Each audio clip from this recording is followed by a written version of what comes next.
பான் videos எப்படி உங்களோட brain affect பண்ணுது, எப்படி ஒரு கம்ப்யூட்டர்ல இருக்க சாஃப்ட்வேர் கரப்ட் ஆயிடுச்சு அப்படின்னா அந்த கம்ப்யூட்டரே ஃபுல்லா ஸ்லோ ஆயிடுமோ, அதே மாதிரி உங்களோட பிரெயினோட சிஸ்டம் கரப்ட் ஆயிடுச்சு அப்படின்னா உங்க பிரெயினோட ஃபங்க்ஷன்ஸ் எல்லாமே ஸ்லோவா மாறிடும். உங்க பிரெயினை பான் கம்ப்ளீட்லி ரீவயர் பண்ணிடும். இந்த அடிக்ஷன்ல இருந்து நீங்க வெளியே வரதை விட இந்த ரீவயரிங் ப்ராசஸ் எப்படி நடக்குதுன்னு நீங்க தெரிஞ்சுக்க வேண்டியது ரொம்ப முக்கியமான விஷயம். அதுக்கப்புறம் எப்படி கரெக்டான வேலை நீங்க உங்க பிரெயினை ரீவயர் பண்ணல, பான் எப்படி உங்களோட பிரெயினை ரீவயர் பண்ணது பார்க்க போறோம். Okay, let's start. Brain rewiring அப்படின்னா என்ன? பிரெயின் அப்படின்றது ஒரு சூப்பர் கம்ப்யூட்டர் மாதிரி. நீங்க டெய்லி பண்ற நிறைய ஆக்டிவிட்டீஸ், நீங்க எக்ஸசைஸ் பண்றது, ஜிம்முக்கு போறது, சாங்ஸ் கேட்கறது, படம் பார்க்கிறது, இது எல்லாமே உங்க பிரெயின்ல நியூரல் ஹைவேஸை கிரியேட் பண்ணி வைக்கும். சோ நீங்க டெய்லி என்னென்ன விஷயத்துல ரிப்பீட்டேட்டிவா பண்றீங்களோ உங்களோட பிரெயின் உங்களோட இன்ஃபர்மேஷனை அந்த வழியில தான் பாஸ் பண்ணும். அதுக்கு பேர் தான் நியூரல் ஹைவே அப்படின்னு சொல்லுவாங்க. ஆனா ப்ராப்ளம் என்னன்னா, இந்த பானை நீங்க டெய்லி பார்க்கும்போது உங்களோட நியூரல் ஹைவேஸ் வந்து ஓவர்டோஸ் ஆக ஆரம்பிச்சிடும். இது ஓவர்டோஸ் ஆகிறதுனால நீங்க நேச்சுரல் பிளஷர் இல்லாம ஆர்டிபிஷியல் பிளஷர் தேடி ஓட ஆரம்பிச்சிருவீங்க. இந்த பான் அடிக்ஷனுக்கு நீங்க வரதுனால என்ன ஆகும் அப்படின்னா உங்களோட ஃபோக்கஸ்,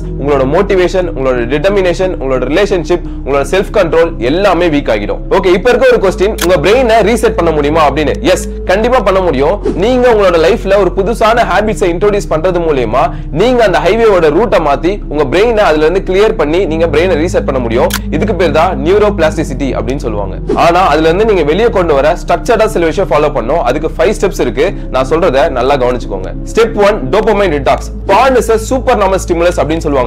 இது உங்களுக்கு அன்நேச்சுரல் பிளஷரை கொடுக்கிறதுனால பிரெயின் டெய்லியும் அதை தேடி ஓட ஆரம்பிச்சிடும். அது நீங்க ரீசெட் பண்ணனும்னா மினிமம் 30 to 90 days உங்களுக்கு டீடாக்ஸ் தேவை. டீடாக்ஸ்னா என்ன அப்படின்னா நீங்க எதுக்கெல்லாம் அடிக்ட் ஆயிருக்கீங்களோ அதெல்லாம் நீங்க யூஸ் பண்ணாம இருக்குது. ஃபார் எக்ஸாம்பிள், நீங்க பான் பார்க்காம இருக்கிறது, எக்ஸசிவான ஆப்ஸ் யூஸ் பண்ணாம இருக்கிறது, எந்தெந்த ஆப்லாம் உங்களுக்கு ஸ்டிமுலேட் பண்ணுமோ அந்த ஆப்லாம் நீங்க பிளாக் பண்ணி வைக்கிறது, இல்ல அன்இன்ஸ்டால் பண்றது மூலமா உங்களால டீடாக்ஸ் பண்ண முடியும். ஸ்டெப் 2, புதிய ஹைவேஸை கிரியேட் பண்ணுங்க. உங்களோட பிரெயின் ஆல்ரெடி பானுக்கு அடிக்ட் ஆனதுனால அந்த வழியில தான் நியூரல் ஹைவேஸை கிரியேட் பண்ணி வச்சிருக்கோம். சோ இதுல இருந்து நீங்க வெளியே வரணும் அப்படின்னா ஒர்க் அவுட் பண்றது, மெடிடேஷன் பண்றது, மியூசிக் கேட்கறது, நிறைய இன்ஃபர்மேஷன் கத்துக்கிறது, இல்லனா நீங்க ஸ்கில்ஸை லேர்ன் பண்றது மூலமா இது எல்லாத்தையுமே நீங்க ரீப்ளேஸ் பண்ண முடியும். இதுக்கு பேர் தான் பிரெயின் ரீவயரிங் சொல்லுவாங்க. சோ இதெல்லாமே நீங்க பேஸ் பண்ணி ரீப்ளேஸ் பண்ணதுனால நீங்க புது ஹைவேஸை கிரியேட் பண்ணுவீங்க.